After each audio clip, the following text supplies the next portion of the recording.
Hello guys, in this video I'm going to show you how to send a copy of a document in the Sheets app. But before that, don't forget to subscribe, leave a comment down below, because at 10,000 subscribers I'm going to show you my whole YouTube revenue statistics and growth strategy. So without further ado, let's just jump right into it. First we have to open up the Google Sheets app.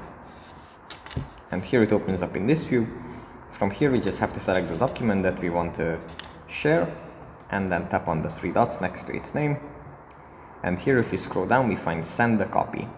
If you tap on this, then we can select the format of the table that we want to send it in and tap on OK.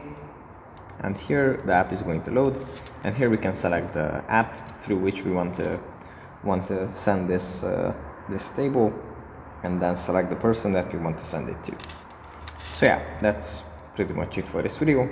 Hope it was helpful for you guys, and I'll see you in the next one. Bye.